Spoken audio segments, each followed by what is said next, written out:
iniciando mais um vídeo aqui no canal BB Repórter Esportivo para falar dessa vitória importantíssima do Grêmio sobre o Vasco, placar de 2-0 consolidado na etapa final, com gols de Carlos Vinícius e de Amuso, dois jogadores que foram muito importantes na partida de hoje, tiveram grandes chances construídas também na primeira etapa, principalmente o belga Amuso e o meio-campista Cristaldo também, que foram fundamentais para construir essa vitória do Grêmio, que deixa o Grêmio na 11ª colocação, troca de posição com o Vasco na tabela de classificação e dá um conforto melhor na tabela de classificação, em que o Grêmio agora tem um jogo muito importante também contra o Botafogo fora de casa e depois retorna aqui na Arena contra o Palmeiras, em um jogo em que o Palmeiras provavelmente também vai estar com um foco na final da Copa Libertadores, e o Grêmio tem esses últimos jogos para tomar a atenção e crescer cada vez mais na tabela de classificação. Um jogo em que o Grêmio teve o controle, principalmente de finalizações. O Grêmio construiu 5 vezes mais do que o time do Vasco, teve 25 finalizações a gol, algo que chamou bastante atenção, principalmente no primeiro tempo, o volume de jogo que o Grêmio apresentou, principalmente com esses jogadores que eu já reiterei no início, o Cristaldo, o Amuso, o Cristaldo, inclusive, que a 58 segundos do jogo já fazia a sua primeira finalização. Então foram jogadores que tiveram muita importância na partida de hoje, e também o meio-campo que o Grêmio formatou, um meio-campo em que o Grêmio sofria algumas ausências, sofria um desfalque, principalmente também por questões de lesões, e o Grêmio conseguiu armar um meio-campo, principalmente com a entrada do Cristaldo, que conseguiu dar um volume de jogo e conseguiu criar boas chances, e também com os jogadores de lado, tanto o Pavon, que começou a partida, depois com a entrada do Alisson, contra o Amuso, que jogou praticamente todo o jogo, e o centroavante Carlos Vinícius, que mais uma vez foi efetivo, marcou o primeiro gol, o gol que abriu a vitória do Grêmio aqui na Arena, e o gol que foi fundamental para o Grêmio construir essa 11ª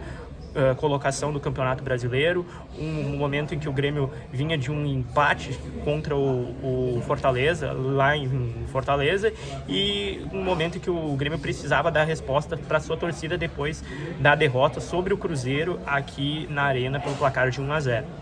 O Grêmio tem, para essa reta final de campeonato, ainda 4 jogos, sendo 2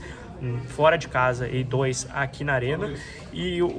sendo que os 2 próximos jogos são fundamentais para definir qual o futuro do Grêmio nessa competição. Se o Grêmio vai tentar alcançar umas posições, inclusive de pré-libertadores, alcançando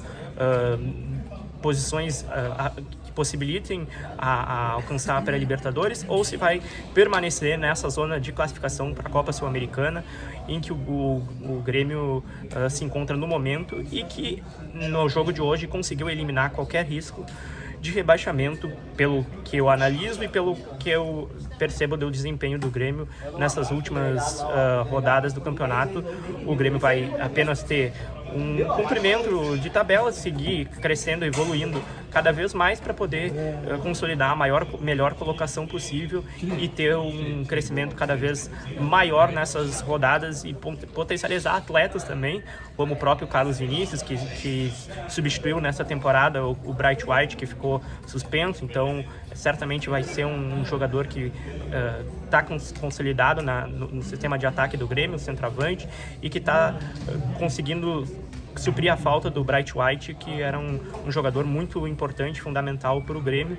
e que agora o Carlos Vinícius está fazendo gols, já chegou a ser o 8º gol no Campeonato Brasileiro, já está entre os principais colocados, principais posições de artilharia do Campeonato Brasileiro. Para a próxima rodada, então, o Grêmio enfrenta o time do Botafogo no Rio de Janeiro, e o Grêmio volta aqui para a Arena no próxima terça-feira, às 9h30 da noite, contra o Palmeiras que provavelmente vai ter um foco na final da Copa Libertadores, então provavelmente terá um time misto, ou terá até um time parcialmente reserva, inclusive, e o técnico Mano Menezes poderá repetir a formação para a próxima partida, principalmente com essa consolidação dos jogadores de defesa que entraram hoje com o Gustavo Martins formando a defesa junto com o Gustavo Martins formando a defesa e o Kahneman, que atuou hoje no banco de reserva. Acompanhamos também a coletiva do técnico do Vasco, Fernando Diniz, em que ele destacou que o Vasco apresentou uma partida com irregularidades, que acabou sendo impactado pelo grande volume de jogo que o Grêmio teve. Ele destacou, inclusive, bastante isso, o volume de jogo que o Grêmio teve, que acabou inibindo as chances que o Vasco teve e acabou desconstruindo as grandes chances que o Vasco teve na partida, principalmente o Veguete, que teve a melhor chance da partida e que acabou não convertendo um gol numa cabeçada depois de um cruzamento do jovem Ryan. O Vasco agora volta a campo no próximo domingo, 4 horas da tarde, lá em Salvador, contra o Bahia, e tem depois uma sequência de 2 jogos em casa contra o Inter, e depois tem uma outra sequência de partida em casa, e encerra o campeonato contra o Atlético Mineiro fora de casa, e depois o Vasco terá ainda um dos clubes brasileiros que está envolvido na Copa do Brasil. Então o Vasco tem ainda partidas de semifinal da Copa do Brasil, em que vai ter o clássico carioca contra o Fluminense no final agora de início de dezembro, e a final da Copa do Brasil, em que, se o Vasco se classificar sobre o Fluminense, terá a final para ser disputada no final do mês de dezembro. O técnico Fernando Diniz também destacou que, apesar do volume de jogo que o Grêmio teve, o Vasco conseguiu, a partir da posse de bola que o Vasco teve, construir um domínio de posse de bola, e principalmente construir as jogadas que é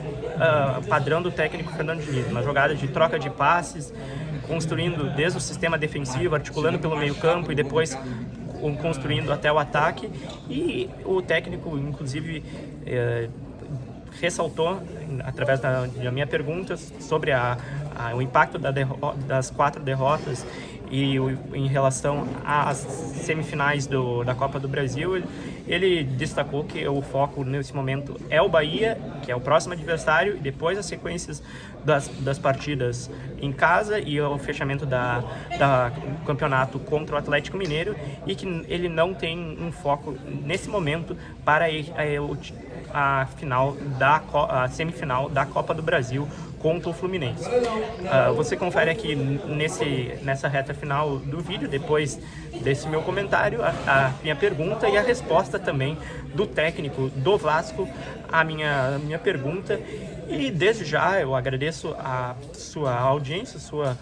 por assistir o vídeo. Deixa o like aqui no vídeo, se inscreve no canal, compartilha esse vídeo também, e me ajude a crescer o canal e a poder divulgar todas as movimentações, todos os jogos do Inter e também do Grêmio por todos os campeonatos, já que no próximo mês, na verdade mês de janeiro, início de janeiro, nós já iniciamos o Campeonato Gaúcho, depois já iniciamos o Campeonato Brasileiro, que também será iniciado no final de janeiro, e depois já inicia as outras competições. Obrigado por assistir o vídeo e até o próximo. Boa noite, Diniz. Vitor Bassotto, da Rádio Antena Mix, aqui de Porto Alegre. Eu gostaria de entender de que forma você avalia que essa sequência de 4 derrotas que o Vasco tem impacta para essas 4 últimas rodadas do campeonato, e principalmente visando as semifinais da Copa do Brasil, a preparação, né, do Vasco para essas partidas muito importantes da Copa do Brasil, da semifinal. Muito obrigado. Na Copa do Brasil não impacta nada, que a gente não está pensando na Copa do Brasil. A gente tem que pensar, descansar o time, recuperar e pensar só no Bahia. Quando perde sequencialmente, de fato, pode existir um abalo de confiança, ou poderia, mas é uma coisa que a gente tem que retomar, olhar para dentro, corrigir nossos erros, se juntar mais e procurar subir, como a gente aconteceu em outros momentos de baixa durante o campeonato.